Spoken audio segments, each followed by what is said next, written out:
Contribución didáctica a la docencia de la electrónica industrial. Fuentes de alimentación conmutada. Dentro de los dos montajes que vamos a estudiar, nos centraremos en el primero, montaje de convertidor continuo-continuo.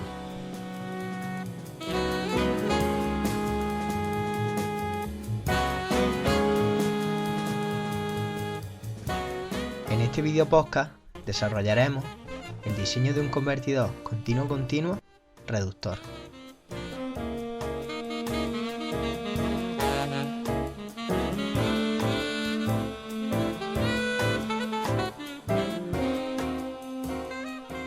Los objetivos que intentaremos cumplir serán los siguientes: aplicar los conocimientos teóricos a la práctica,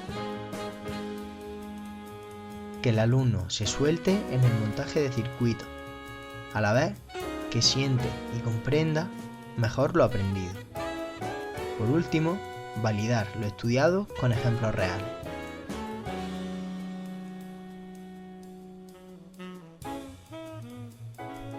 Para ello, seguiremos los siguientes pasos: introducción, situación en el problema, explicación general, cálculos previos, montaje del convertidor en placa board, resultados y conclusiones.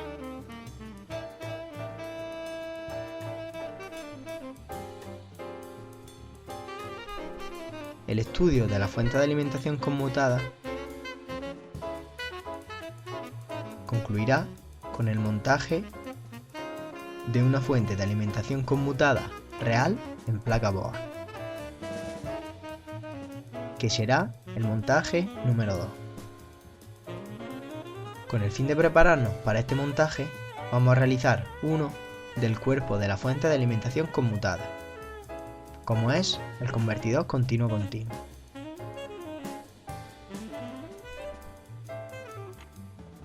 Como vimos en el segundo bloque de teoría, las fuentes de alimentación están formadas por fuente primaria, convertidor continuo-continuo, carga y bloque de control. Este montaje simulará, como dijimos arriba, la parte del convertidor. Se tratará, en concreto, de un convertidor reductor BUC, cuya topología recordamos. El diseño del circuito lo vemos en esta imagen. La parte de la izquierda es la señal de control del transistor. La parte de arriba, la alimentación, VI, y a la derecha tenemos el filtro y la carga.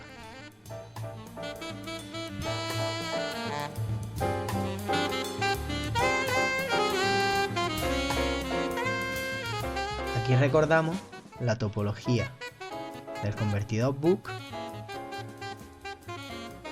en tamaño mayor. Y a continuación, el esquema del convertidor.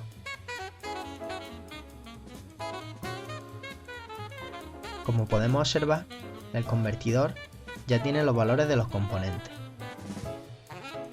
Será así para facilitar la composición del circuito al alumno y centrarnos en su funcionamiento.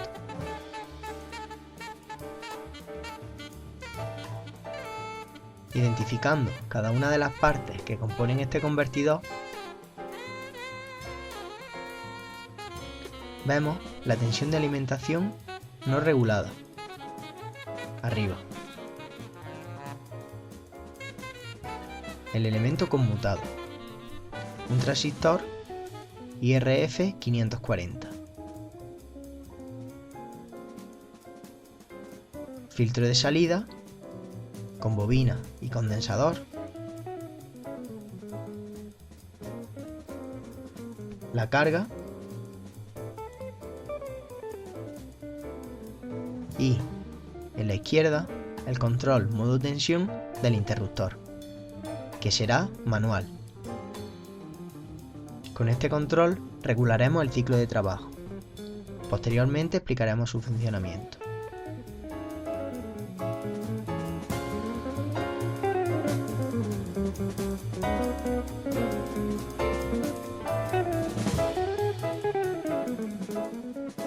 Para el control del interruptor utilizaremos el circuito integrado LM311, un comparador que, situado en colector abierto, nos da una tensión constante positiva cada vez que la señal de entrada es positiva.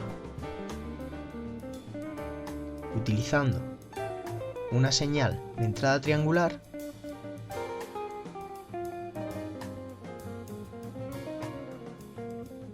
regulando el offset, podemos controlar el ciclo de trabajo, como veremos después.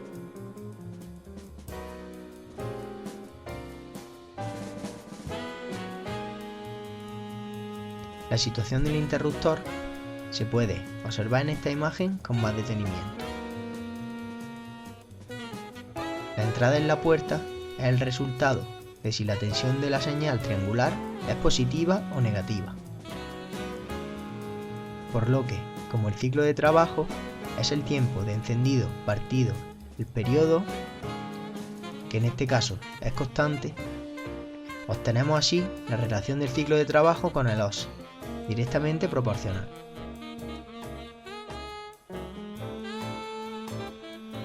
Arriba vemos con un offset negativo el ciclo de trabajo es menor que cuando el offset es positivo y la señal permanece más tiempo por encima de los 0 voltios.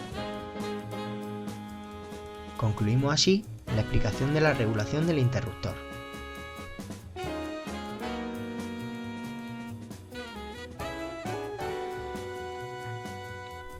Hemos creado una placa con el integrado incorporado. También está la resistencia de 1 kΩ que nos indica la configuración en colector abierto, así como las diversas conexiones, enrutado por debajo de la placa. Resulta mucho más fácil para el alumno, puesto que tan solo ha de comprender su funcionamiento, reduciendo el riesgo a cometer errores. Indicado con rotulador, vemos cómo a la izquierda se encuentra la señal de entrada triangular. Justo después situaremos las ondas del canal 1 del osciloscopio para medir esta señal. La alimentación del circuito integrado con el terminal positivo de 15 voltios, el terminal medio y el terminal negativo de menos 15 voltios, con los que logramos 30 voltios necesarios para alimentar este integrado. A la derecha tenemos la señal de alimentación de puerta del interruptor. Pero antes situaremos el canal 2 del osciloscopio para comprobar que esta señal es correcta.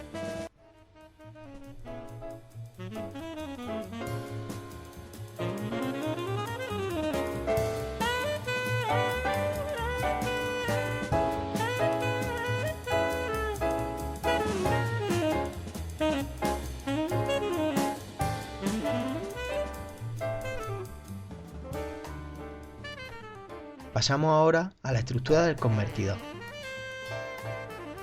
Facilitaremos los datos de los componentes para que el alumno le resulte más sencillo y lo importante sea el montaje y el aprendizaje del funcionamiento de un convertidor. El enunciado del problema nos indica que la tensión de alimentación será de 5 voltios. Conectada al transistor que por la puerta terminal G tiene la señal regulada de la parte anterior. Este, a su vez, conectado al filtro paso bajo de salida, cuya bobina será de 1 mH y el condensador de 47 microfaradios. La carga de 10 ohmios y 10 vatios de potencia. Y también se nos indica que el rizado ha de ser menor del 1% para una extensión de salida de 1,5 voltios. Pasamos ahora a los cálculos previos no especificados para tener en cuenta antes del montaje y la extracción de resultados. La señal triangular que utilizaremos tendrá un voltaje pico-pico de 6 voltios, por lo que el margen de cambio en el offset será de 3 voltios negativos hasta 3 voltios positivos, estando en el primer caso todo el tiempo de conmutación por debajo, ciclo de trabajo igual a 0, y todo el tiempo por encima del cero en el segundo caso. La frecuencia de conmutación será de 15 kHz.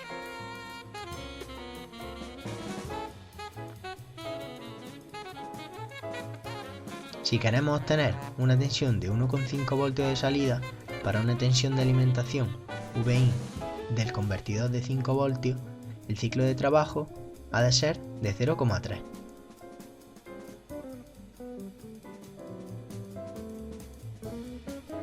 La frecuencia mínima de la señal triangular para un rizado del 1% será de 13,64 kHz. Funcionando a 15 kHz, certificamos que nunca vamos a llegar por debajo de esta frecuencia mínima.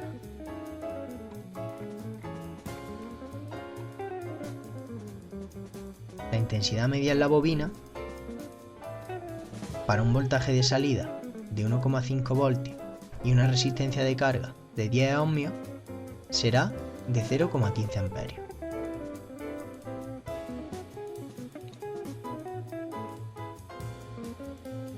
Variación en la intensidad por la bobina. El periodo mínimo será de 77,3 microsegundos, teniendo en cuenta la frecuencia mínima. Y la variación en la intensidad por la bobina, considerando el periodo mínimo, será de 77 microamperios. A continuación, nos desplazamos hasta el laboratorio de analógica para realizar el montaje. Aquí vemos nuestro puesto de trabajo, donde encontraremos los aparatos para hacer la práctica.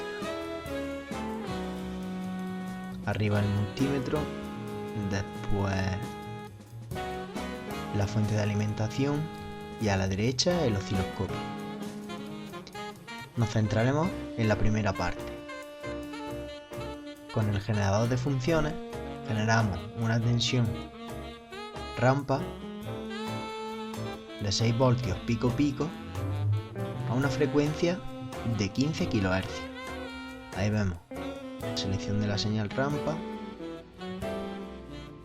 y aquí la frecuencia. Estas serían las ondas que utilizaríamos para el generador de funciones de cocodrilo, y aquí vemos la fuente de alimentación, que nos permite llegar hasta los 30 voltios deseados colocando las ondas como hemos comentado. En serie y 15 voltios de cada lado.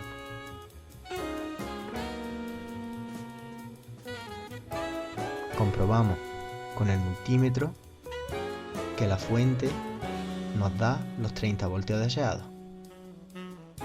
Incluso podemos modificar su valor y ver cómo influye.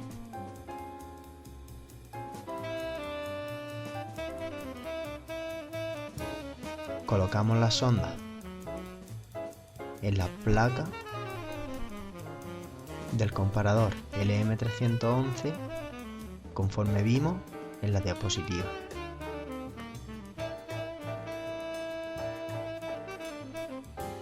Una vez que todas las sondas están colocadas y hemos comprobado que está correcto, pasamos a conectar el transistor o elemento interruptor, teniendo presente que en este modelo la puerta está a la izquierda.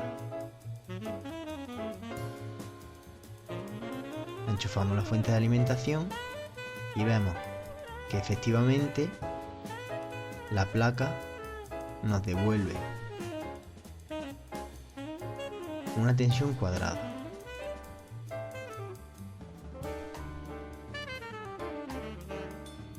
Vemos que el offset está a 0 y ahora, modificando el offset, vamos a comprobar cómo cambia el ciclo de trabajo que le llega al transistor. aumentando el offset, se aumentaría el ciclo de trabajo, como vemos justo ahí.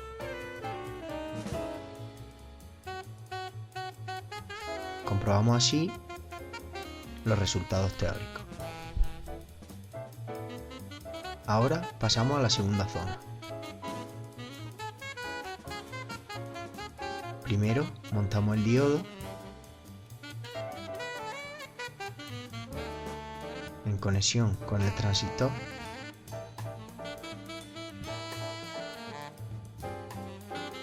Justo después montamos la bobina, que va a ser la primera parte del filtro paso bajo. Aquí la vemos conectada.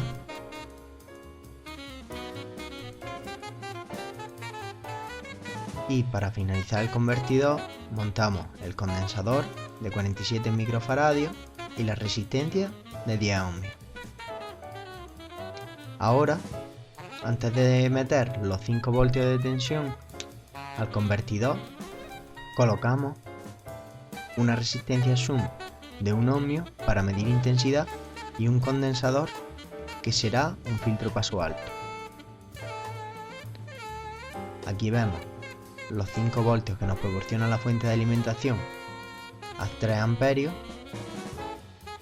y los conectamos a la resistencia y al condensador, teniendo en cuenta que es electrolítico, por lo tanto será en la patilla negativa. Conectamos la sonda del osciloscopio a la resistencia para obtener la tensión y comprobamos que todo está correcto. Enchufamos el circuito y efectivamente el osciloscopio nos dice que con el ciclo de trabajo que teníamos seleccionado nos da 1,12 voltios. Variándolo podemos obtener otros voltajes de salida, variando el ciclo de trabajo. Por ejemplo, aquí veríamos 2,16 voltios. Centrándonos un poco más en la señal de salida, vemos cómo se modifica el rizado. La señal amarilla sería el rizado de la tensión de salida y la señal azul la tensión en el condensador.